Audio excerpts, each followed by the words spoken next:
Sabe, o Evangelho de Marcos, ele é o mais curto, talvez o mais intenso de todos, né? Pura ação. E hoje a gente vai mergulhar numa análise que desvenda uma ideia, uau, uma ideia surpreendente que está ali bem no coração da estrutura dele. A de um rei que vence servindo. Essa é uma pergunta que ecoa há séculos, né? Quem foi o Jesus da história? Um revolucionário? Um grande mestre? Pois é, a análise que a gente está explorando hoje argumenta que Marcos nos dá uma resposta que, olha, vira tudo de cabeça para baixo. É isso, a narrativa de Marcos é papum, é rápida, é focada na ação e, de acordo com essa análise, não é ação por ação. Tudo isso está construindo a imagem de um rei, mas um rei totalmente diferente. Um rei que a coroa dele não é de ouro e poder, mas sim de serviço. E aqui, olha só, a gente chega no que essa analisa chama de a chave mestra. A chave que abre o evangelho inteiro. É a tese central, tá aqui. A ideia de que o Filho do Homem não veio para ser servido. Pelo contrário, ele veio para servir e para dar a própria vida como um resgate. É essa linha que a gente vai seguir para entender tudo. Ok, mas para essa ideia de rei-servo fazer algum sentido, primeiro uma coisa precisava ficar bem clara, que ele era de fato um rei.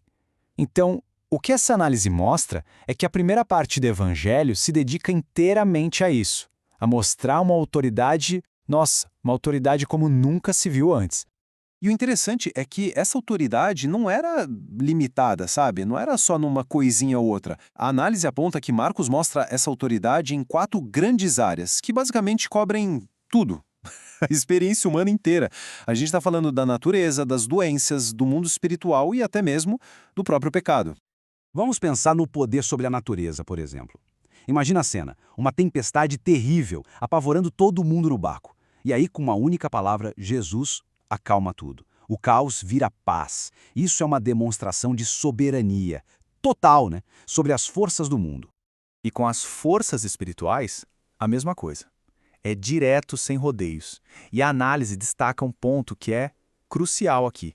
Não tem ritual, não tem encantamento, nada disso. É só a palavra dele, uma ordem, e pronto.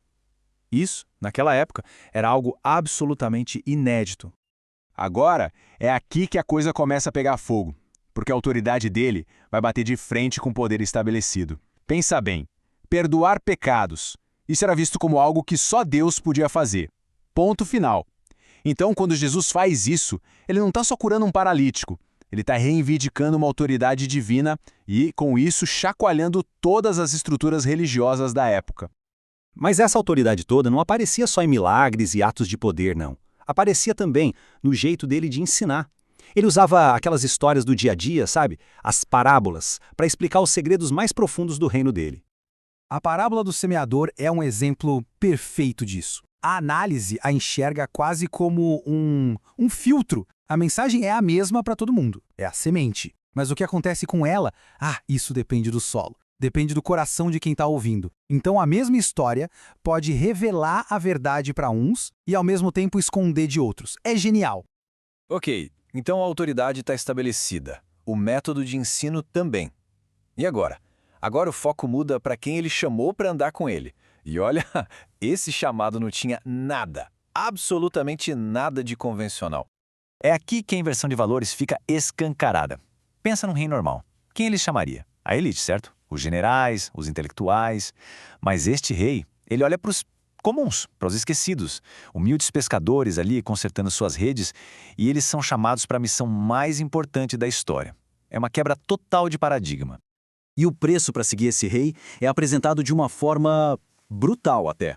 Tomar a sua cruz, naquela época, não era uma metáfora bonitinha. Significava literalmente estar disposto a morrer. O chamado não era para ter uma vida mais fácil ou melhor. Era para uma vida totalmente nova, que girava em torno do sacrifício. Bom, e o que acontece quando surge um rei com uma mensagem dessas com um chamado tão radical? É inevitável, né? Ele vai bater de frente e vai bater de frente forte com as estruturas de poder que já existiam. O conflito era só uma questão de tempo. E, no fundo, esse conflito todo se resumia a uma pergunta: de onde vem a pureza? Para Jesus, a resposta era clara: de dentro, do coração. Já para os líderes religiosos, vinha de fora, dos rituais, das regras. Era um choque direto entre colocar as pessoas em primeiro lugar ou as tradições. Então, a gente tem toda essa jornada, a autoridade sendo mostrada, os ensinamentos, o conflito crescendo, e tudo isso está apontando, está convergindo para um único ponto, o grande clímax da história de Marcos, o momento em que a missão desse rei tão paradoxal seria finalmente cumprida. E esse momento era a cruz. Quando a gente olha para a cena da cruz, o que se vê? Derrota, né? Humilhação, zombaria, um fracasso total. Mas é aqui que a análise que estamos vendo faz uma virada de 180 graus. Ela argumenta que é justamente nesse momento, no auge da fraqueza, que o poder e o propósito dele como rei-servo se revelam por completo. E a análise não passa pano no sofrimento, não. Muito pelo contrário. Aquele grito na cruz, "Meu Deus, por que me abandonastes?", é visto como o ponto mais fundo da angústia humana. Ele expressa o peso total, a solidão, o que torna o sacrifício algo ainda mais profundo, mais real. E então, bem no momento da morte dele, acontece uma coisa simbólica, poderosa. O véu do templo, aquela cortina enorme que separava o lugar mais sagrado de todos, o lugar da presença de Deus, se rasga, de cima a baixo. E o que isso significa? O significado disso é monumental. O véu rasgado não é um detalhe qualquer na história. De acordo com essa interpretação, ele simboliza o fim da separação. A barreira que existia entre as pessoas e Deus foi derrubada. O sacrifício daquele rei-servo abriu caminho para todo mundo. E aí, tudo se encaixa, a narrativa se fecha, a morte na cruz deixa de ser uma tragédia e passa a ser o cumprimento da missão. Aquele que diz que veio para servir, cumpre seu propósito da forma mais extrema, dando a própria vida como resgate. É exatamente o que foi dito lá no começo, em Marcos 10:45. O círculo se fecha. Essa imagem aqui resume bem o paradoxo central de tudo isso. O poder do mundo, que a gente vê como algo grande, forte, é deixado de lado. E através do serviço, do sacrifício, que parece fraqueza, né?